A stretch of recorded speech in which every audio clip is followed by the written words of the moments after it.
Jirtu akkam dhaggeeffattoota keenya deebinee dhufnee jirra jechuudha. Har'a immoo viidiyoo lama wal duraa duubaan qabadhee dhufee jira.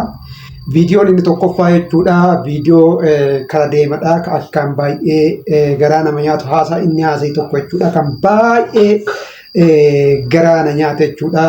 Isallee qabadhee dhufee viidiyoo lammaffaa irratti immoo waan faannoon jedhaa jiru jechuudha fi alaabaa Oromiyaa kan inni gubee fi nama tokko immoo dirqisiisee dirqamaan jechuudha akka inni alaabaa kana gubu shanee qabne jedhanii jechuudha. Dargaggeessa tokko achitti shanee qabne jedhanii irratti isaan ragadaa jiran jechuudha. Viidiyoo kana lama wal duraa duuba isin dhageessaa hamma dhumaatti na dhageeffachaa jedha. Mee jalqaba irratti gara viidiyoo kara deematitti kunoo isa dhumaati jettanis kunoo handaaniin har'a ga'eera keessumaati nama hin daganne tokkoon isinitti hidhamnee giraawundii boolla keessa otuu jirruuti mucaan shaashamannee tokko Jamaal namni jedhamu takka warra boolla keessatti nu eegan keessaati nama takka dhufee kara asii gadi foddaadhaatiin boolla keessatti anaaf obboleessa kiyya gadi ilaaleetu mimmaan taa xaragatee ofirraati mimmaan taa ijarraatii xaragateetu kara deema siinis fidanii kanatti si dabalanii jedhee na eegaa jira. Achiisa booddee ani darabee dheedhee raawwateetu boolla keessatti asii gadi moobaayilii gad natti hidhate. Moobaayiliin natti hidhate tanaatiin dabnee obboleessa kiyya wajjin suuraa sadii kaaneetu hiriyaa kiyya tokkotti ergite. Giraawundii boolla keessa jirutti dhaabbatee jira inni darabee eegumsarra jira. Mimmaan taa ofirraa xaragateetu.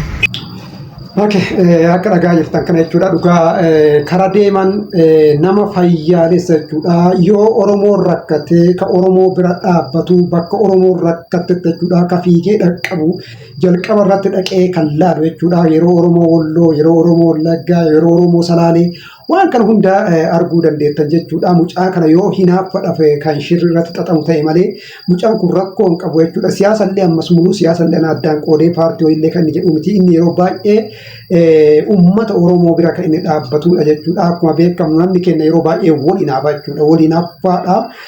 Mootummaan waliinaaffaa nama keenya kana dhaga'uu qabu jechuudha. Jiddu galeessa kan inni godhatu mootummaan waa'ee ummataati malee waliinaaffaa namni keenya asirratti aktivistoonni keenya walitti naafanii ebalu akkas ta'uu qaba, ebalu akkas ta'uu qaba, ebalu akkas ta'uu qaba jedhanii walirratti duulan kan dhugaa taanan jechuudha. Mootummaan kana dhageeffachuu hin qabu jechuudha. Kuni hinaaffarraa waan ka'e malee inni waan asirratti ammee waan wanni balleessu tokkollee hin qabu jechuudha. Jibba mootummaa kanallee irratti waa takka argee hin beeku nagammaatitti jechuudha. Mootummaan waan kanaaf sirriitti of eeggannoo gochuu qaba dhugaa. Mucaa kanaaf immoo eegumsa gochuu qaba jechuudha. Sababa kanaan immoo namni biraa dhiibbaa irraan ga'uu danda'a waan ta'eedhaaf jechuudha. Viidiyoon itti aanu immoo akkuma beektan jechuudha faannoon uummata keenya kanaaf jibbiinsa guddaa kan qabu jechuudha. Alaabaa Oromiyaa gadi baasee gubee jechuudha. Nama tokko qabanii shanee qabnee jirra jedhanii kan isaan irratti dhiichisanii fi akkasumallee alaabaa Oromiyaa kana qabii gubi jedhanii kan isaan gubsiisan gara biraati. Akkasumallee immoo walitti aansee viidiyoo kana isin dhageessuu barbaada. Mootummaan kun mootummaa musliimaati. Kanaafuu mootummaa musliimaa wajjin jaarsummaa hin teennu. Jaarsummaan kanaan booda isa wajjin teennu tokkollee hin jiraatu. Jaarsummaan kan bade erga mootummaan musliimaa aangoo qabateerraa kan jedhudha. Mee ammallee viidiyoo kana dhageeffannee walitti deebina.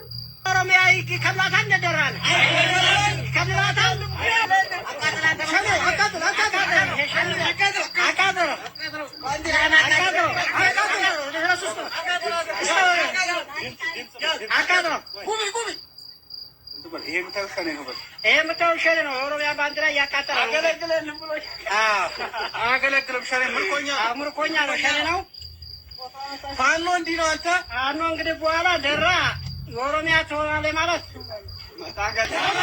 ደራ ማናት ደራ ማናት ከእንግዲህ በኋላ ደራ ኦሮሚያ ከላታ እንዴ ይሸላታል ወይ ደራ ማናት ደራ ማናት ደራ ማናት ደራ ማናት አይዟችሁ የአማራ ልጆች ከእንግዲህ በኋላ ደራ የአማራ ናት። በምንም በሳይንሱም ቢሆን የተለያየ ስለ ሃይማኖት እናነባለን። ዛሬ አገር እየፈረሰች አማራ እየተበላ ያለ በሽምግልና ስም ነው። ድሮ ቀረ ሽምግልና መከበሩ። አሁን ግን እስላም ከመራን ጀምሮ የእስላም መንግስት ከተቋቋመ ጀምሮ ሽምግልና ዋጋ ቢስ ሆኗል። እኛ ጓዶች ስንቶች ታጋዎች የሚያውቁት ፈላስፎች የተበሉት በምንድን ነው? በሽምግልና አባቶች መስቀል ጽላቱን ይዘው እባካችሁ ሲሉ ክርስቲያን የሆነ ሰው ደግሞ ለሃይማኖት ይሞታሉ ብሎ ዝቅ ሲል በአፈሙዝ እየተወጋ ዛሬ እስር ቤት። ኦኬ osoo waan isaan raawwatan kana jechuudha qabatamaan ijaan argaa jirru jechuudha.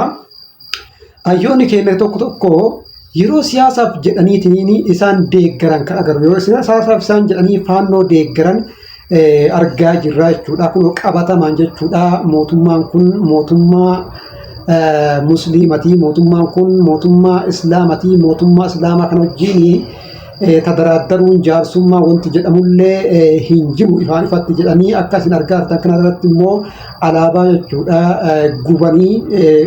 gubanii jechuudha. Kun kan qabnee jiru kun kaboojine kun shaneedha jedhanii akkasitti kan irratti kana hayyoonni keenya tokko tokko kana halaniitiin kana faannoon hin goone gochi kun gocha faannootii miti jedhanii siyaasaaf jechuudha waan hin taane gaafa isaan haasaanii baay'ee namatti dhagaa kana fakkaata. Subscribe, share, like, comment gochuu immoo hin dagatinaa isiniin jedha. Nagataa.